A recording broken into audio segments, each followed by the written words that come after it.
Assalamualaikum warahmatullahi wabarakatuh. Perkenalkan, nama saya Syarifah Aulia Aufa dengan NIM 1999507 dari kelas 2B.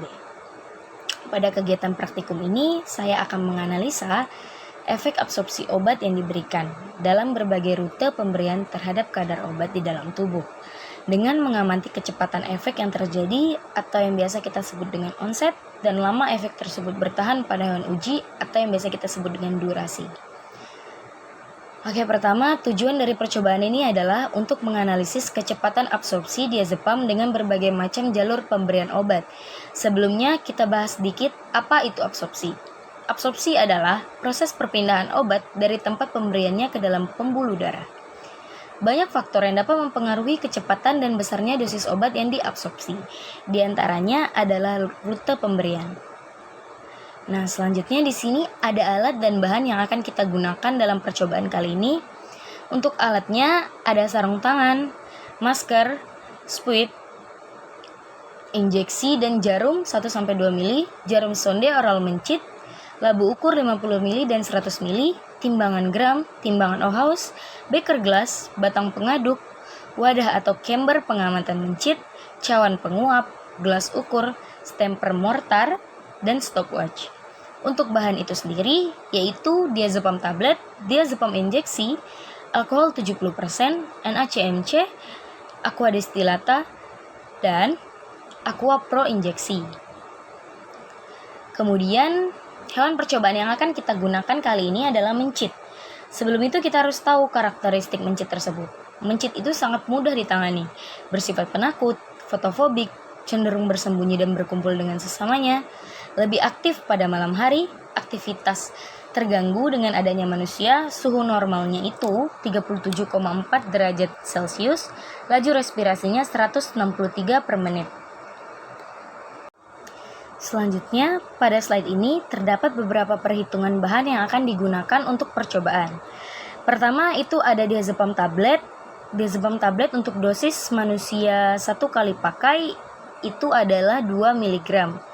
Nah, untuk menghitung 1 kali pemakaian pada mencit dengan cara mengalihkan 1 kali pemakaian pada manusia dikali faktor konversi manusia ke mencit.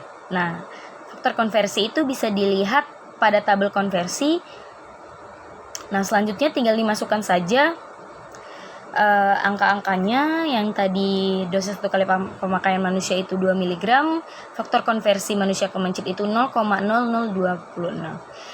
Dan dapatlah hasil 0,0052 mg dengan berat badan mencit 20-30 gram. Nah, selanjutnya menghitung berat diazepam yang ditimbang. Dosis 1 kali pakai pada manusia per berat 1 tablet sama dengan dosis 1 kali pemakaian mencit per berat tablet yang ditimbang.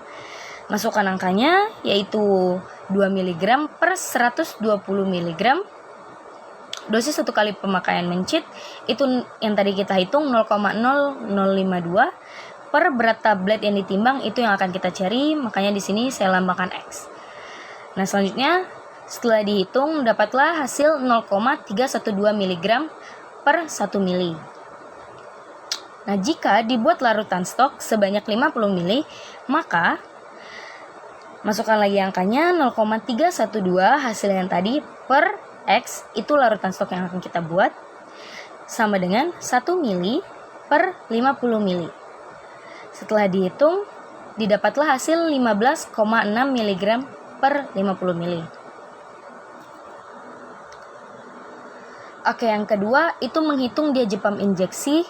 Rumusnya yaitu dosis diazepam untuk mencit sama dengan dosis pada manusia dikali faktor konversi, yaitu setelah itu masukkan lagi angkanya 2 mg dikali 0,0026, didapatlah hasil 0,0052 mg per berat badan mencit 20-30 gram berat badan mencit tadi.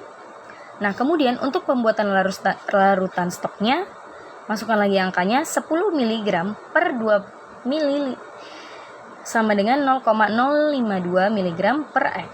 Setelah dihitung didapatlah hasil 0,00104 ml. Untuk perhitungan untuk subkatannya itu volume larutan yang diambil per X sama dengan volume untuk SC per 50 mili.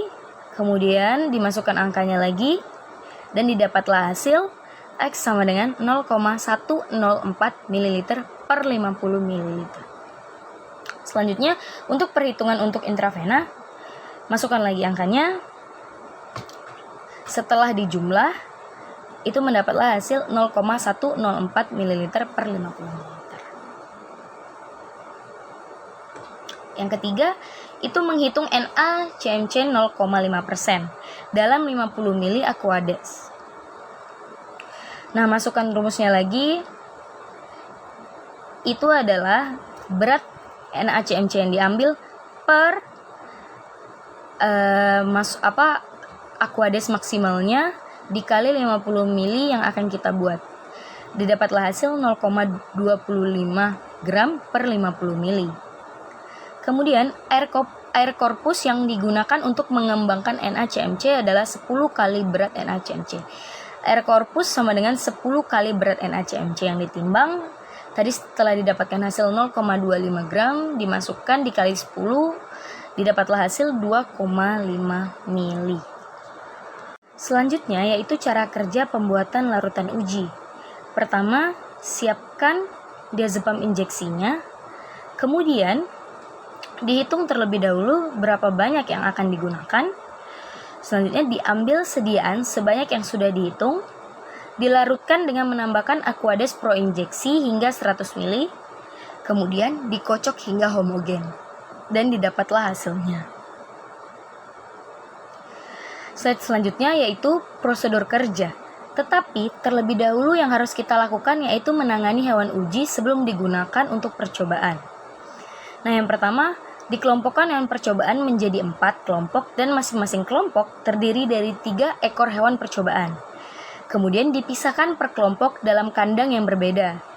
Diaklimatisasi hewan percobaan selama 7 hari untuk membiasakan pada lingkungan percobaan. Kemudian dipelihara dalam ruangan dengan suhu kamar, diatur siklus cahaya terang gelapnya, diberikan makan dengan pakan reguler dan air minum, dipuasakan mencit sebelum perlakuan selama 18 jam, tetapi tetap diberikan air minum. Oke, setelah kita pastikan hewan percobaan siap untuk digunakan dalam percobaan, kemudian masuk ke prosedur kerja. Pertama, ditimbang berat badan hewan percobaan lalu dicatat. Dibuat suspensi dari diazepam tablet, larutan injeksi diazepam, dan suspensi NaCmC. Diberikan larutan uji diazepamnya kepada hewan percobaan dengan dosis yang sesuai dan dengan ketentuan sebagai berikut. Kelompok 1 sebagai kontrol negatif diberikan suspensi NaCmC secara PO. Kelompok 2 sebagai kelompok peroral diberikan suspensi diazepam secara PO. Kelompok 3 sebagai kelompok subkutan diberikan injeksi diazepam secara subkutan. Kelompok 4 sebagai kelompok intravena diberikan injeksi diazepam secara intravena.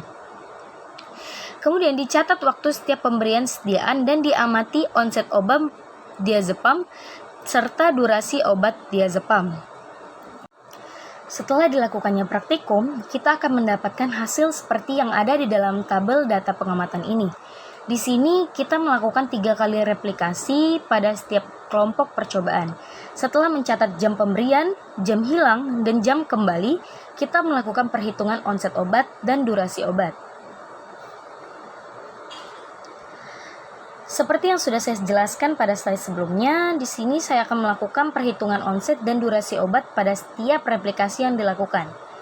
Untuk menghitung nilai onset obat, dilakukan dengan cara jam hilang dikurangi jam pemberian obat, sedangkan untuk mencari durasi obat, dilakukan dengan cara jam kembali dikurangi jam hilang. Kemudian, lakukan perhitungan ini berulang di replikasi lainnya. Di sini ada replikasi peroral, intramuskular, subkutan, dan intravena. Nah, di sini ada perhitungan subkutan dan intravenanya. Setelah melakukan kegiatan praktikum, pengujian efek absorpsi obat pada hewan uji dapat disimpulkan absorpsi adalah proses perpindahan obat dari tempat pemberiannya ke dalam pembuluh darah. Secara garis besar, obat dapat diberikan melalui dua rute pemberian, yaitu enteral dan parenteral. Dan yang ketiga, kecepatan timbulnya efek suatu obat dikenal sebagai onset obat, dan lamanya efek obat dikenal dengan sebagai durasi obat. Dan yang keempat, onset obat bergantung pada kecepatan absorpsi obatnya. Kemudian, kecepatan absorpsi obat dapat dipengaruhi oleh berbagai faktor, termasuk cara pemberian dan lokasi pemberian obat, bentuk sediaan, dan sifat fisika kimia sediaan. Dan yang terakhir, kecepatan obat tersebut sampai ke dalam darah akan mempercepat onset obat yang teramati. Di sini tercantum beberapa literatur yang saya gunakan. Terima kasih atas kesempatannya. Apabila ada kesalahan mohon dimaafkan. Wabillahi taufiq wal hidayah. Wassalamualaikum warahmatullahi wabarakatuh.